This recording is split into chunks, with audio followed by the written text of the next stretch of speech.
Sorte. Queridos, a palavra de Deus será aberta e lida no Evangelho de João, capítulo de número 6.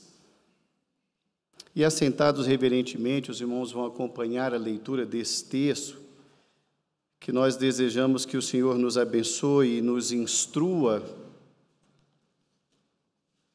pela sua graça e unicamente pela misericórdia e instrumentalidade do Espírito Santo do Senhor. Evangelho de João, capítulo 6, versos de 1 até o verso de número 15. Assim nos diz a palavra do Senhor. Depois dessas coisas, atravessou Jesus o mar da Galileia, que é o de Tiberíades. Seguia-o numerosa multidão, porque tinham visto os sinais que ele fazia na cura dos enfermos. Então subiu Jesus ao monte e assentou-se ali com seus discípulos. Ora, a Páscoa, a festa dos judeus, estava próxima. Então Jesus, erguendo os olhos e vendo que grande multidão vinha ter com ele, disse a Filipe: onde compraremos pães para lhes dar a comer? Mas dizia isso para o experimentar, porque ele bem sabia o que estava para fazer. Respondeu-lhe Filipe: não lhes bastariam 200 denários de pão para receber cada um seu pedaço? Um dos seus discípulos, chamado André, irmão de Simão Pedro, informou a Jesus: está aí um rapaz que tem 5 pães de cevada e 2 peixinhos, mas isto que é para tanta gente? Disse-lhe Jesus: fazei o povo assentar-se, pois havia naquele lugar muita relva. Assentaram-se, pois, os homens em número de quase 5.000. Então Jesus tomou os pães e, tendo dado graça, distribuiu-os entre eles. E também, igualmente, os peixes, quanto queriam. E quando já estavam fartos, disse Jesus aos seus discípulos: recolhei os pedaços que sobraram, para que nada se perca. Assim, pois, o fizeram e encheram 12 cestos de pedaços de 5 pães de cevada que sobraram aos que haviam comido. Vendo, pois, os homens o sinal que Jesus fizera, disseram: este é verdadeiramente o profeta que devia vir ao mundo. Sabendo, pois, Jesus que estavam para vir com o intuito de arrebatá-lo para o proclamarem rei, retirou-se novamente sozinho para o monte. Que Deus nos abençoe, irmãos, em nome de Jesus. Amém. Irmãos, nós temos um hábito, né? Nós somos ensinados, sobretudo nesses últimos tempos, somos ensinados a controlar as coisas, a planejar as coisas. Nas empresas é assim, na escola é assim, e geralmente em casa também é assim. Existem até planners que as pessoas compram e começam então a planejar o seu dia, o seu mês, a sua semana, o seu ano, o seu curso, e despender tempo para isso, para aquilo ou para aquilo outro. Isso é muito comum, e quando algo sai do nosso planner, do nosso planejamento, isso já faz com que a gente fique um tanto preocupado. Por quê? Porque está saindo do nosso controle. E exatamente porque essas coisas começam a sair do nosso controle, o nosso coração começa a ficar preocupado. O sono já não é mais o mesmo, o sono já foge durante as noites. A gente começa então a olhar alguma coisa, algum subterfúgio, algum caminho para a gente poder voltar a ter o controle das coisas. A gente gosta de manter tudo sob o nosso controle. Poucas vezes nós nos preparamos para o inesperado. E o inesperado ocorre. A novidade surge. E daí nós pensamos e perguntamos: o que fazer quando as coisas fogem do nosso controle? Quando a gente pega o planner e diz assim: puxa, mas estava tudo aqui, estava tudo certinho, como que agora essas coisas fugiram? Como agir, como fazer, como proceder quando o inesperado acontece?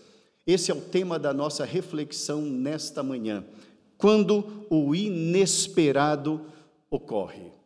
Esse texto nos dá conta, irmãos, de um dos primeiros milagres do Senhor Jesus no início do seu ministério. O texto é autoexplicativo, os irmãos certamente já ouviram várias e várias pregações sobre esse tema, já devem ter ouvido palestras sobre ele ou até lido livros sobre ele. Muito provavelmente os irmãos conhecem essa história por completo.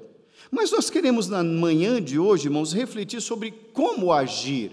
O que significa quando as coisas fogem do nosso controle? O que fazer quando o inesperado acontece? O contexto desse texto aqui, irmãos, é quando o evangelista João, que ele é o narrador desse texto, ele vai narrando o ministério de Jesus de uma forma diferente de Mateus, Marcos e Lucas. O olhar de João é um olhar universal. Ele não tem o objetivo, senão o outro, de proclamar que Jesus é o Filho de Deus, ele é o Salvador e ele é o Messias. E quando ele vai narrando acerca de Jesus Cristo, se os irmãos observarem bem os textos anteriores, os irmãos vão observar que o contexto é de uma sequência de curas. Se não, volte lá o seu olhar para o capítulo 4, vira a página aí da sua Bíblia, no capítulo 4, verso 46, que você vai perceber que há ali a narrativa da cura de um filho de um oficial do rei. Então, há essa narrativa de cura. Depois os irmãos vão ver, talvez na mesma página da Bíblia dos irmãos, no capítulo 5, que há ali a cura de um paralítico, lá no tanque de Betesda. Então, observe bem, capítulo 4, uma cura, capítulo 5, outra cura, capítulo 6, um grande milagre. Então, qual é o contexto em que se dá esse episódio da multiplicação de pães e peixes? Num contexto em que a multidão, ou as multidões, o texto no verso 2 nos diz, numerosas multidões, estão procurando o Senhor Jesus Cristo porque Ele está curando. No imaginário deles, na mente deles, Jesus é aquele médico que eles não têm. Um sistema de saúde inexistente naqueles dias, aonde a doença era esperar ou a morte ou um grande milagre, e era isso mesmo. E de repente aparece um homem, filho de um carpinteiro, que ele está curando. Tente imaginar o impacto disso naquela sociedade. É alguém que está curando. E esse alguém está no nosso meio, ele está caminhando entre nós. De repente, uma outra cura, lá no tanque de Betesda. Então, aquilo vai se espalhando e as pessoas vão procurando Jesus por aquilo que ele pode fazer, não por aquilo que ele é. Eles não têm a noção exata de quem é Jesus. Nós acabamos de louvar ao Senhor Deus com uma canção que diz, tudo ele é para mim. Eu sei o sentido do Natal. O que ele é para mim? O que ele é para você? Eles não tinham essa percepção de quem era Jesus. Eles sabem que tem um homem fazendo curas.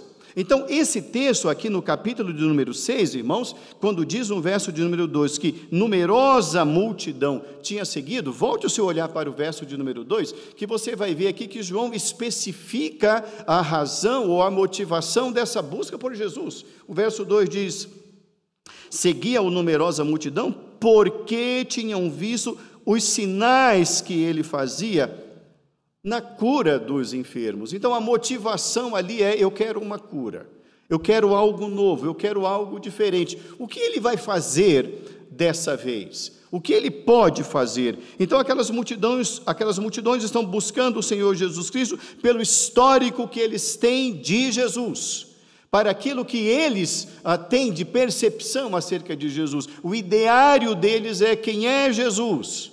Mas ninguém que estava ali presente, nem mesmo os discípulos, sabiam que iria ocorrer naquele dia. Para os discípulos, aquele dia era um dia a mais, um dia como todos os outros, em que Jesus iria ensinar e muito provavelmente iria impor as mãos, curar enfermos e fazer algum milagre, mas eles não sabiam, eles não tinham ideia, eles não tinham noção de como aquele dia iria ser desenhado. Mas nos diz o texto que Jesus sabia de todas as coisas.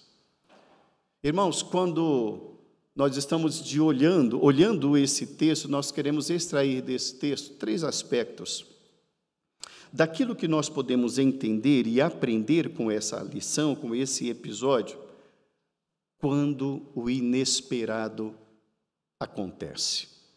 A primeira lição que nós aprendemos nesse texto, ou que nós podemos extrair desse texto, é que quando o inesperado acontece, é sinal de que Jesus está nos oportunizando participar desse desafio. Quando o inesperado acontece, é porque Jesus está nos oportunizando participar desse desafio. Volte o seu olhar para o verso de número 5. O verso de número 5 nos diz: então, Jesus, erguendo os olhos e vendo que grande multidão vinha ter com ele, disse a Filipe: Filipe, onde compraremos pães para lhe dar a comer? Observe muito bem que quando o inesperado acontece, não é novidade para Jesus, é novidade para os demais atores, para o Senhor da igreja, para o Senhor do universo, para o Criador de tudo e de todos, não. Então, ele está oportunizando os seus discípulos a participarem daquele momento, porque o inesperado se faz presente. Há uma novidade, eles estão com fome, o tempo passou, eles estão seguindo a Jesus. Então, é como Jesus estivesse colocando: vem cá, vamos aprender com isso. Filipe, sua vez. O que é que nós vamos fazer, Filipe? A resposta de Filipe é: estou fora. Não dá. Não lhes bastariam 200 denários de pães para que cada um recebesse um pedaço. Um denário era o dia de um trabalhador. 200 denários, lá na escola, também sou diretor de escola, minha esposa é professora, nós temos na rede estadual 200 dias letivos. Os professores que estão aqui sabem disso. É um ano inteiro de um professor. Não é lá grande coisa, irmão, mas é alguma coisa num deserto. E ele diz: não dá. Observe muito bem que Jesus está nos oportunizando participar de um momento desafiador. O inesperado, Jesus Cristo diz: também é seu, Filipe. Não é só meu, e não é só deles, mas o inesperado também é seu. Nenhum daqueles homens, como eu disse alguns minutos atrás, poderia imaginar que isso poderia ocorrer.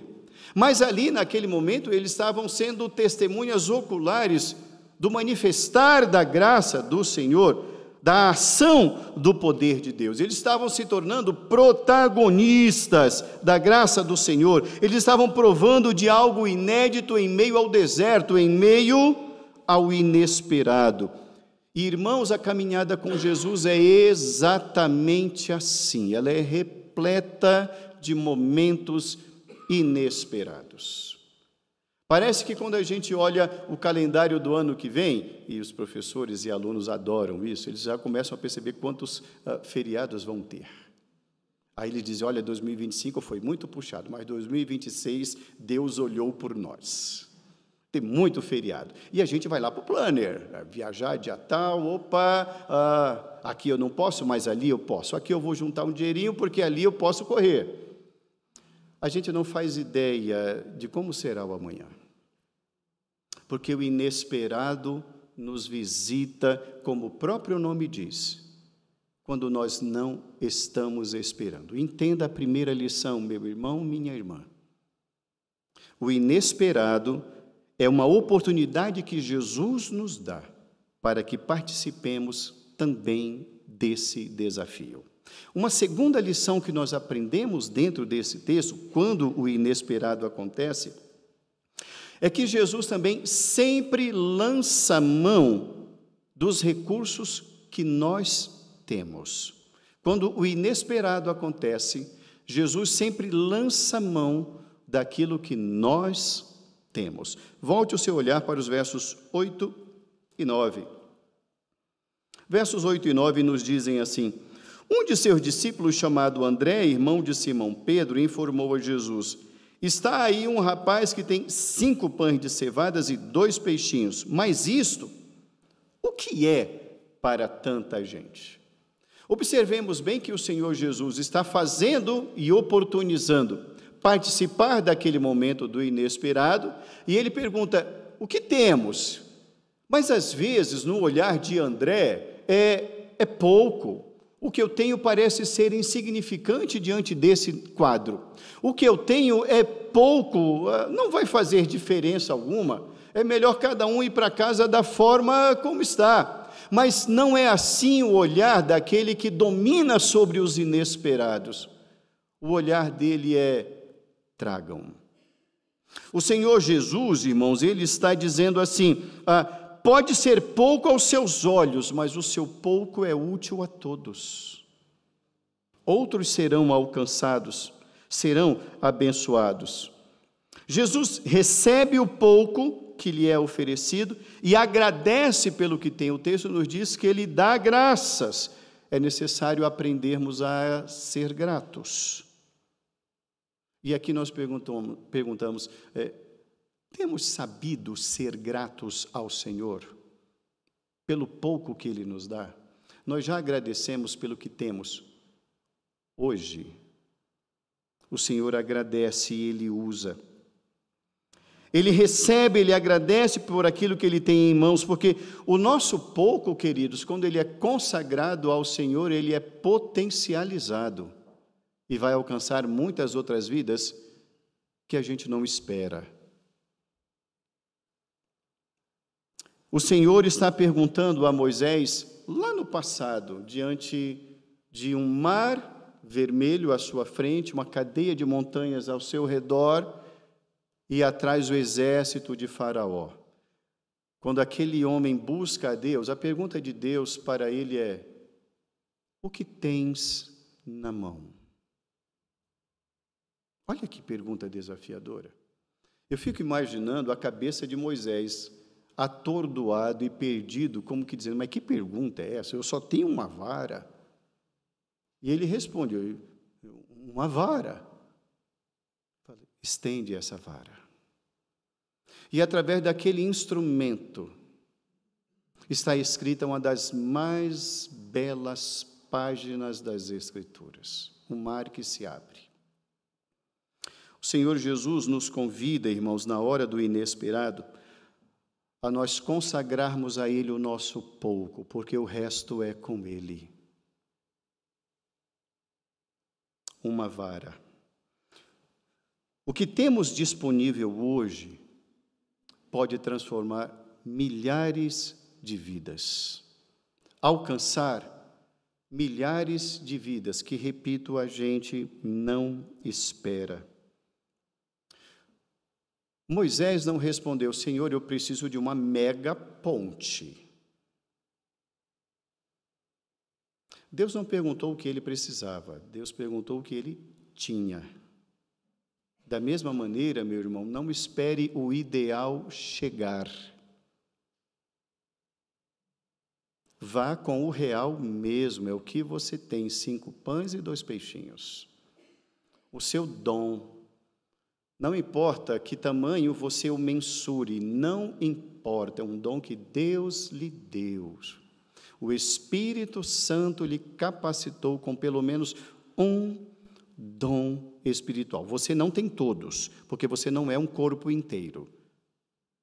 Mas pelo menos um dom você possui.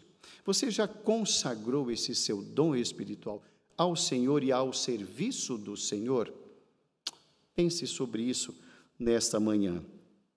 Consagre o que você tem hoje, porque todos somos úteis na obra do Senhor. Uma terceira lição com a qual nós aprendemos, irmãos, sobre quando o inesperado acontece, é que o Senhor demonstra que tudo está sob controle.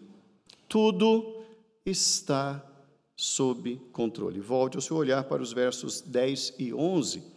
E os versos 10 e 11 nos dizem assim: Disse Jesus: fazei o povo assentar-se, pois havia naquele lugar muita relva. Assentaram-se, pois, os homens em número de quase 5.000. Então Jesus tomou os pães e, tendo dado graça, distribuiu-os entre eles, e também igualmente os peixes, quanto queriam. O Senhor demonstra que tudo está sob controle. É inesperado para mim, Era inesperado para Filipe, era inesperado para os demais discípulos, era inesperado para aquela enorme multidão, mas não para o Senhor da igreja. Então, o inesperado, irmãos, é uma afirmação do Senhor dizendo: não se preocupe, tudo está sob controle. É Ele quem assume o controle da situação. Percebeu aqui? Como ele diz: façam o povo assentar. Os discípulos não estão entendendo nada, a multidão também não, mas é Ele quem assume o controle no meio do inesperado. Não somos nós, não é Filipe e não é André. Filipe e André estão tão desesperados quanto todos os demais. E às vezes nós nos identificamos como tais. É Ele quem assume o controle, entenda isso. Tem o inesperado, o Senhor domina sobre ele. Ele governa sobre ele. Diante do inesperado, é Ele quem ordena a organização em grupos. Diante do inesperado, é Ele quem ordena a distribuição e todos são contemplados. De maneira que há ali uma sobra muito grande do produto agraciado pelo Senhor, que inicialmente aquele produto era composto por 7 elementos, 5 pães e 2 peixes. E o resultado é que 5.000 foram fartos e sobrou muito mais do que isso, porque ele demonstra que Ele está no controle do inesperado.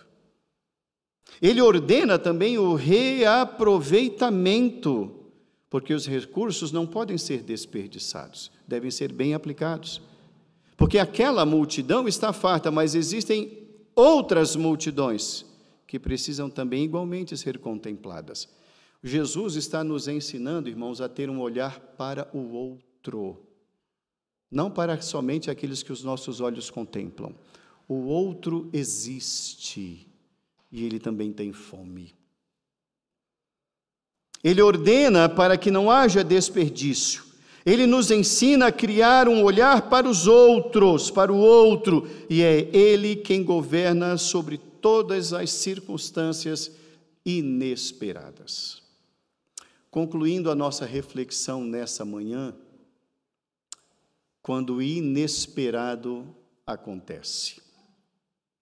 Humanamente, irmãos, nós nos identificamos muito mais e agimos muito mais como Filipe. Quem vai dar um jeito nisso? Onde tem dinheiro? E ele faz um cálculo rápido e diz: olha, nem um dia de trabalho de um professor vai dar conta dessa multidão toda.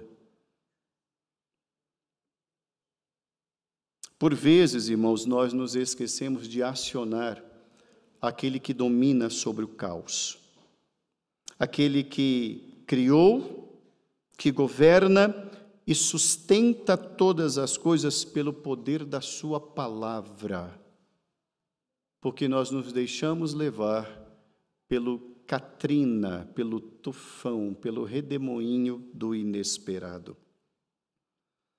Deixamos-nos levar pela nossa lógica, ou seja, por aquilo que os nossos olhos contemplam, e nos esquecemos que o justo viverá pela fé. Deixamos-nos levar, irmãos, pelo nosso conhecimento, pela nossa expertise, por aquilo que sabemos, pelo nosso senso de justiça, como que dizendo: Jesus, deixa esse povo embora, cada um vai cuidar de si. Ou seja, eles que se virem. Somos dominados muitas vezes pela nossa lógica. Irmãos, a lógica nos prende. A fé nos liberta. A lógica nos limita. A fé nos leva além. A lógica nos faz ver os horizontes.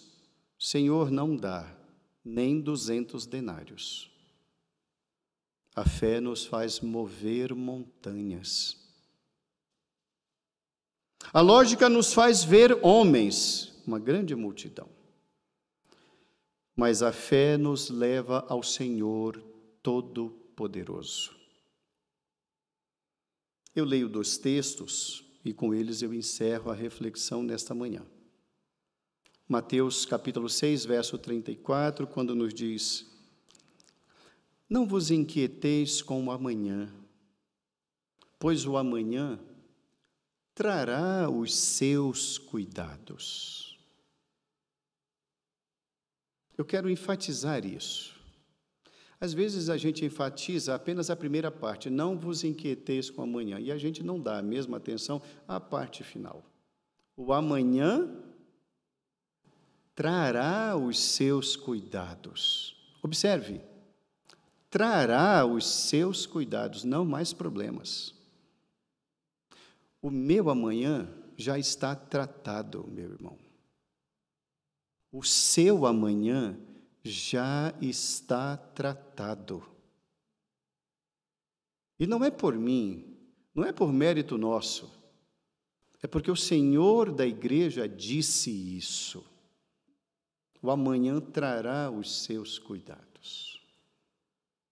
O segundo e último texto, ainda no Evangelho de Jesus Cristo, segundo a narrativa de Mateus, no capítulo 22, verso 29, palavras do mesmo Senhor da igreja, quando disse: errais, não conhecendo as Escrituras, nem o poder de Deus. Assim como no verso anterior, a gente enfatiza mais a primeira parte. Errais não conhecendo as Escrituras. Aí lá vamos nós, vamos conhecer a Bíblia, vamos conhecer a Bíblia, vamos conhecer a Bíblia. Todo mundo teólogo. O presbiteriano adora isso. Nos esquecemos da segunda parte do texto. O erro não é só por desconhecimento das Escrituras. O erro é porque nós não buscamos conhecer o poder de Deus. E isso parece que dá medo nos presbiterianos. E eu sou presbiteriano de 4ª geração.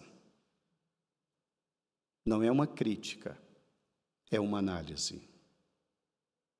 Precisamos conhecer o poder de Deus também, assim como temos fome e sede por conhecermos as Escrituras. Mas parece que essa segunda parte do texto... Filipe e André também estavam aprendendo a conhecer o poder de Deus. Talvez, irmãos, o nosso olhar esteja mais para isso, para conhecer as Escrituras. E isso é maravilhoso. Continuemos, mantenhamos isto. Mas, meu irmão, o que Jesus Cristo está dizendo é: não cometa o erro de ficar apenas tentando conhecer as Escrituras e colocando o poder de Deus dentro de uma caixa do seu medo. Não apequene o poder de Deus.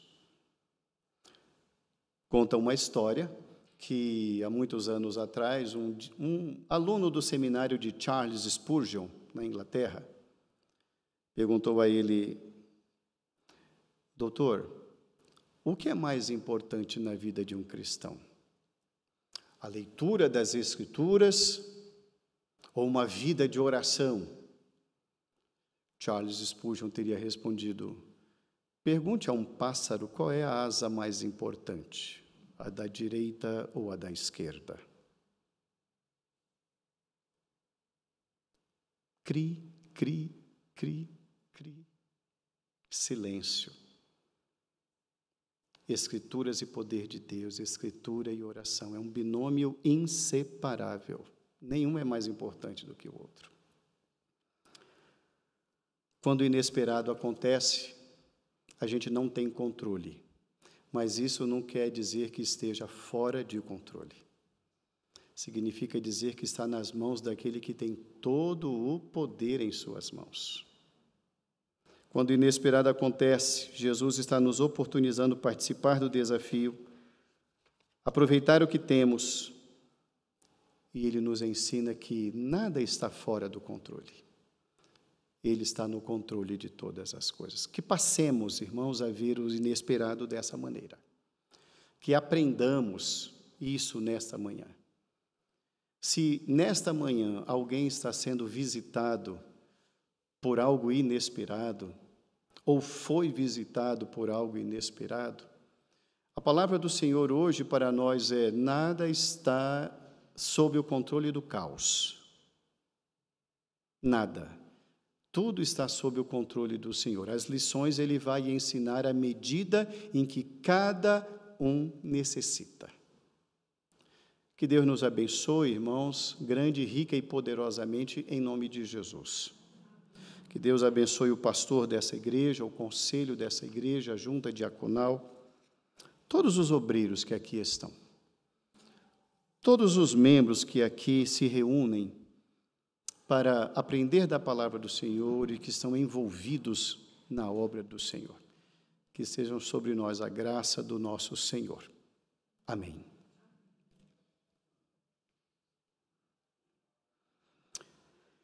Irmãos, nós vamos louvar ao Senhor Deus com o cântico do hino de número 105, a certeza do crente.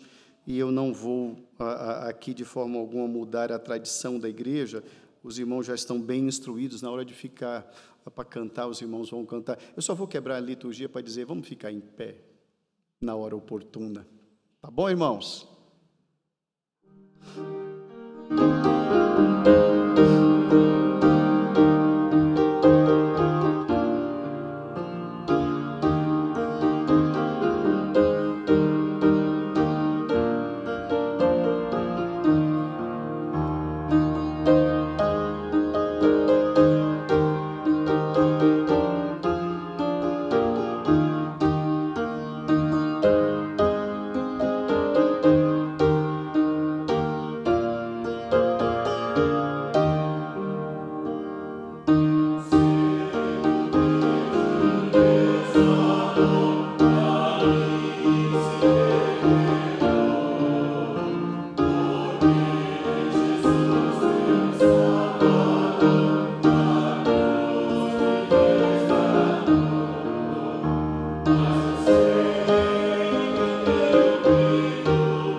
Obrigado, meu Deus, pela Tua palavra.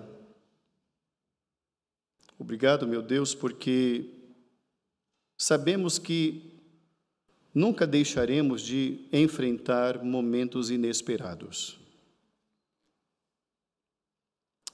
Mas nessa manhã o Senhor nos traz uma reflexão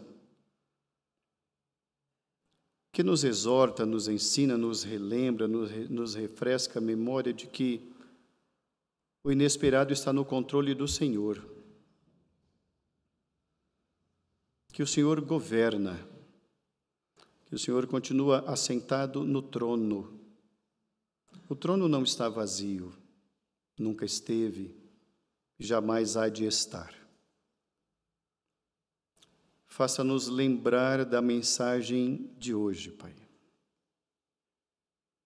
Que todas as vezes em que o inesperado chegar por uma notícia, por um comunicado,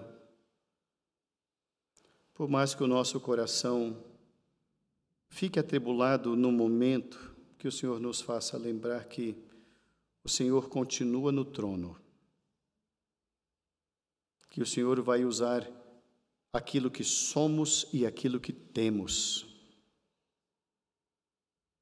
que o Senhor é quem ordena todas as coisas.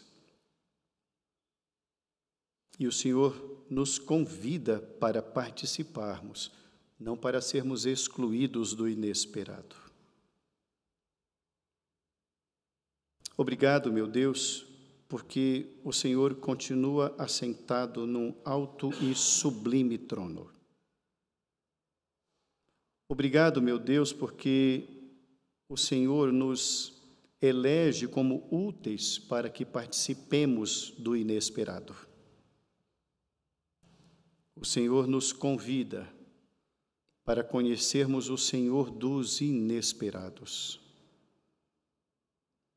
Aquelas vidas que aqui estão nessa manhã, sendo abaladas e que foram visitadas pelo inesperado, cujos corações estão estremecidos, preocupados, atribulados, que seja a tua bênção, Senhor, a visitar, a consolar, a confortar, a fazer relembrar do teu poder, porque o Senhor sabe muito bem o que está para fazer.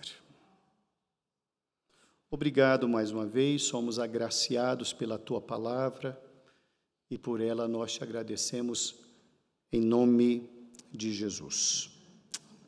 Que o Senhor Deus esteja indo adiante de nós para nos apontar o caminho que nós devemos seguir.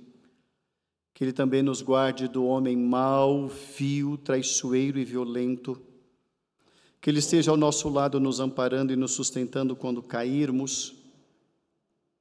Que Ele esteja dentro de nós nos curando e acima de nós nos abençoando. Que assim nos abençoe o Deus, Pai, Filho e Espírito Santo, desde agora e para todo o sempre. Amém.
pedir para algum irmão chamar, por gentileza. Deixa eu ver, que essa semana foi aniversário da Bia, não é isso?